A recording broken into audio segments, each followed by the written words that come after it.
proclamare il gruppo vincitore dello Stato del 20%.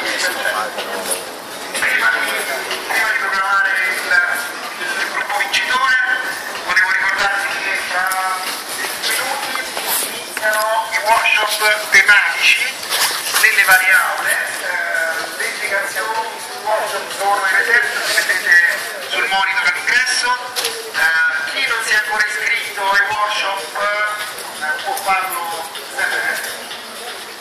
Detto questo, vi ringrazio e lascio la parola al direttore Alberto Iacomoni per la proclamazione.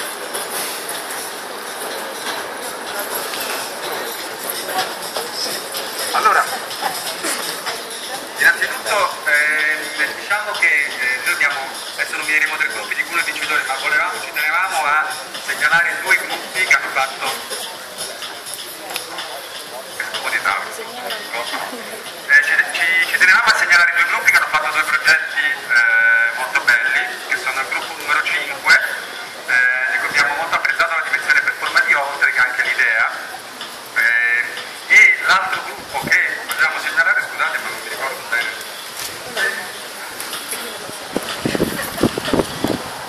è il gruppo numero 12, in cui anche lì c'è stata una grande creatività e diverse proposte molto belle.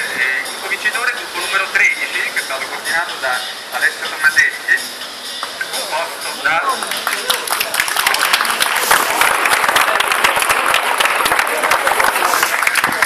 gruppo numero 13, composto da Tommasetti.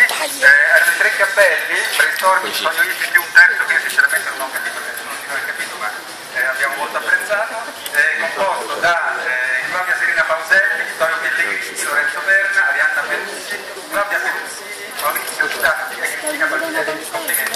Grazie.